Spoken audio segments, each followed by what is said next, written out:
이것은 입에서 나는 소리가 아니에요. 뭐 하는 거예요, 문독은? 저 무술을 연마하고 있었습니다. 정치를 잘하려면 아, 싸움도 잘해야죠. 윤쌤, 윤쌤은 혹시 싸움 잘하시나요? 우리 문독은 태권도 몇 단이에요? 전 1단이요.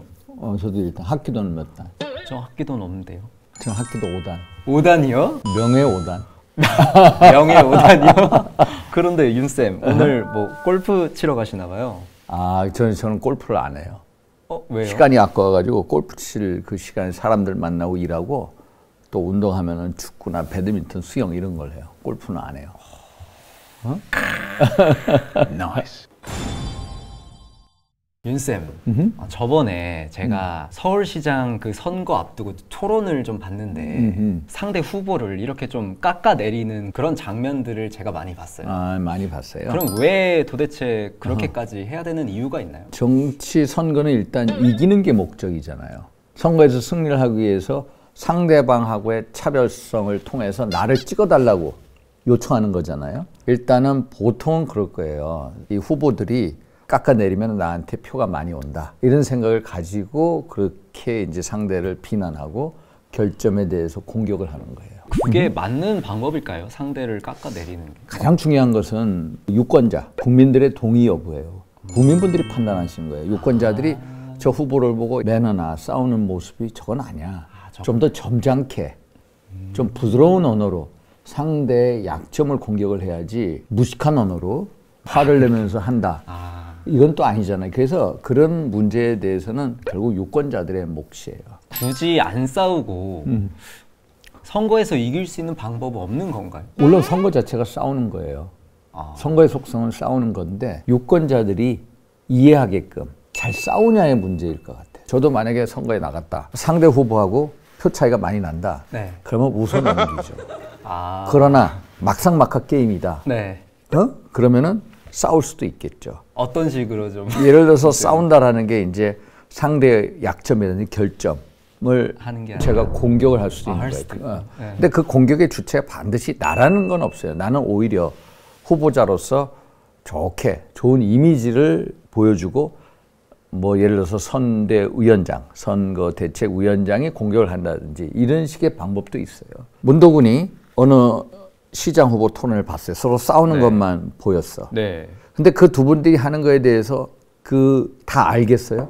싸우는 것만 기억이 나요. 싸우는 것만 기억나죠. 네. 그게 바로 이미지예요. 거기서 두 분이 뭐 예를 들어서 어느 시에 뭐 무슨 문제가 있다, 뭐 부동산 투기가 어떻다, 여러 가지 가지고 싸우잖아. 근데 사람들한테 남는 것은 그 사람들이 가지고 있는 어떤 지식이나 이것보다도 남는 건 그 사람에 대한 이미지가 남는 거라. 싸우는 그 모습. 왜냐? 저도 정치권에 있지만은 문독은 어떤 서울시정이나 인천시정이냐 제대로 알 수가 없어요. 후보자들은 열심히 공부해서 나와서 아는 거예요. 일반 국회의원들도 몰라요. 국민들도 잘 모를 수가 있어. 유권자들도 몰라. 남는 것은 이미지라. 존 F 케네디 대통령이 대통령 후보였어. 대통령이 당선이 됐어요. 그때 막 TV가 보급되기 시작했대. 컬러 TV가.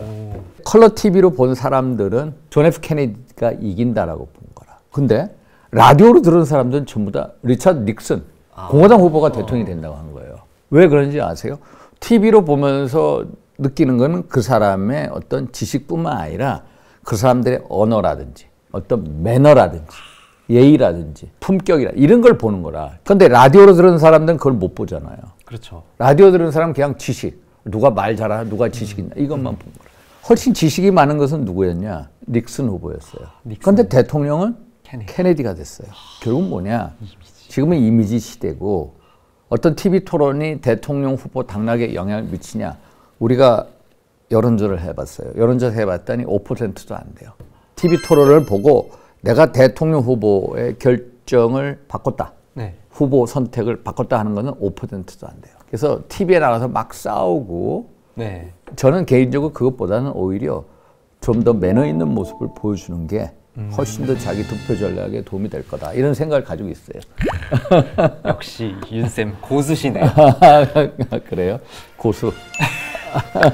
그럼에도 불구하고 좀 정치가 시끄러운 이유에 대해서 좀 듣고 싶은데요. 수많은 사람들, 그 집단들의 이해관계가 너무 다르잖아. 다 다르죠. 다 달라. 그것을 조정을 해내야 돼. 그게 바로 정치거든. 그걸 어떤 원칙이라든지 어떤 기관, 권위 있는 기관이 그런 거에서 결정을 해나가는 거예요. 그게 정부고 뭐 국회고 이런 거 아니에요? 그렇죠. 그러니까 정치는 전부 다 그 이해관계를 조정해서 다 맞춰줘야 돼. 시끄러울 수밖에 없어. 서로 다 이제 원하는 게 달라서. 다 원하는 게 다 다른 거라. 쉽게 설명해 드릴게요. 네. 우리가 이제 코로나19에 대해서 참 직격탄을 맞았잖아요. 그렇죠. 국민 모두가 직격탄을 맞았어요. 그렇죠. 그러면 재난지원금을 준다, 정부가. 재난지원금을 줄 때 누구를 대상으로 하느냐? 네. 660만 소상공인들만 하느냐? 아니면 전 국민을 대상으로 하느냐? 네. 그렇죠? 네. 전 국민 대상하면 훨씬 더 돈이 많이 들죠. 많이 들죠. 네. 그리고 그 규모는 얼마나 할 거냐? 한 가구당, 한 업체당. 너무 천차만별의 그 이해관계를 가지고 있잖아요.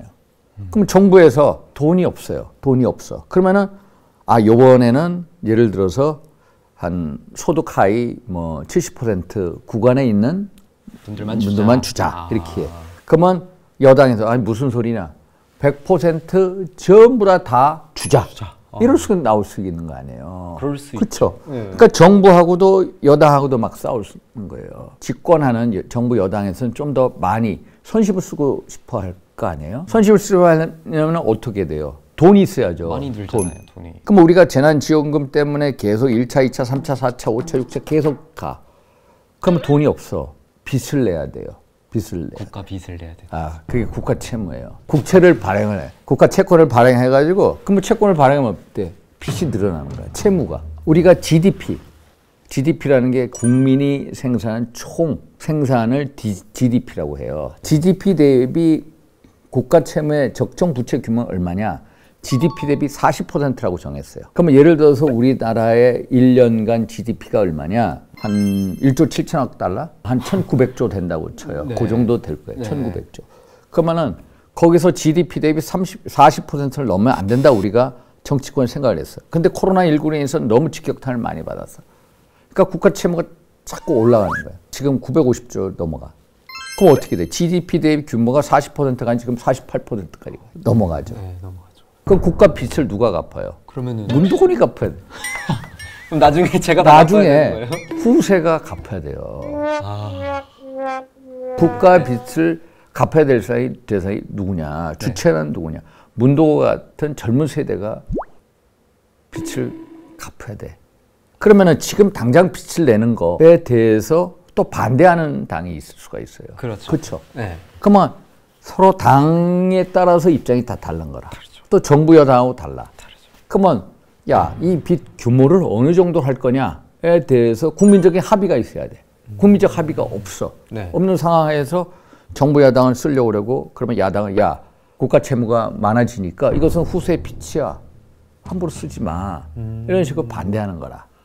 그 속에서 그 수많은 이해관계를 조정하는 게 힘들다. 그래서 정치는 속성이 시끄럽다. 좀 정리를 해볼게요. 제가 만약에 이제 여행을 갔어요. 친구들끼리 이제 셋이서 여행을 갔는데 저는 술을 좋아하고 또 한 친구는 고기를 좋아하고 또 한 친구는 회를 좋아해요. 저희가 이제 고깃집에 간 거예요. 그럼 고기 좋아하는 친구만 이제 좋은 거잖아요. 그러니까 서로의 각자 이해관계가 다르잖아요. 네. 그러면 거기서 컨센서스를 이뤄내야 돼요. 컨센서스가 뭐냐? 일종의 합의. 삼자 간의 합의를 이뤄내야 돼요. 그게 바로 정치예요. 정치에 대해서 이제 좀 이렇게 알게 됐잖아요. 정치가 뭔 것 같아요? 정치에 대한 정의를 한번 해봐라. 정치는 모르겠다. 정치는 모르겠다. 정치는 제가 배울수록 모르겠어요. 정치가 뭔지.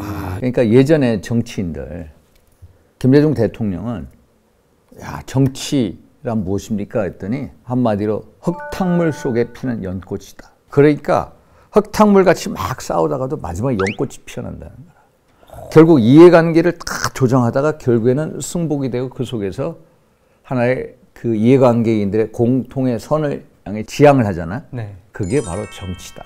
이렇게 얘기했고요. 또 김종필 국무총리 하셨던 분은 정치는 허업이야, 허업. 헛된 일이다. 헛되고 헛되도다. 왜냐면은 이제 그 다윗이 압살롬이 모반을 깨하잖아요. 그런가요? 모반을 깨. 네. 그러니까 자기의 최고의 책사 아이도벨하고 결탁이 돼가지고 네. 아버지를 공격을 해. 헛되고 헛되도다. 정치라는 게 물론 개인의 그 주관에 따라서 다 다르게 정의를 할 수가 있어요. 그러나 정치를 학문적으로 정치는 왜 싸우냐 이런 면에 있어서 접근을 한다면은 데이빗 이스턴 시카고 대학 교수, 정치는 가치의 권위적 분배다.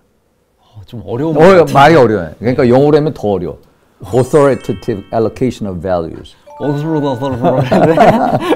Authoritative allocation of values. 그러니까 가치의 권위적 배분이다. 그러니까 가치를 권위적으로 배분하는 데 있어서 딴소리 하지 마라. 이거예요. 아까 코로나19에 대한 재난지원금이라는 가치를 나눠주잖아. 그렇죠. 나눠줘.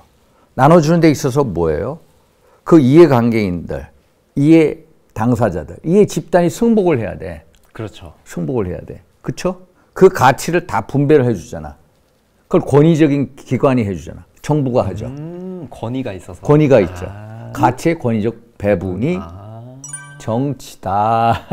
이렇게 얘기를 해요. 윤쌤께서는 그러면은 정치는 뭐라고 좀 정의를 할 수 있을까요? 정치는 뭐냐? 정말 꿀게스트. 가치를 권적 배분해서 거기서 이해관계인들의 이해관계를 조정하는 게 정치인데 결국 이해관계 없는 정치가 없어요. 정치는 반드시 이해관계가 있다라는 거거든. 근데 제가 생각하는 정치는 이해관계를 초월하자. 이해관계를 초월하자. 그게 정말로 한국판 최고의 정치 이념이 될 수가 있다. 그래서 한국에 있어서 최고의 정치는 이해관계를 넘어선 인간성, 휴머니티. 휴머니티에 호소하자. 인간성에 곡진하고 인간성에 투철하고 인간성에 호소하자. 그게 최고의 정치가 될 수가 있다. 정치는 정치로 푸는 게 아니라 정치는 비정치로, 탈정치로 풀 때 최고의 정치가 있다. 홍익인간, 널리 인간 세계를 이롭게 한다라는 그게 대한민국에 필요한 정치 이념이 되지 않을까라는 이제 신념을 가지고 윤쌤은 정치하고 있어요. 역시 우리 윤쌤은 좀 다르시네요. 그게 어렵죠, 어려워. 이번에는 싸우는 이유가 좀 뭔지. 이해관계가 첨예하게 대립하는 거예요.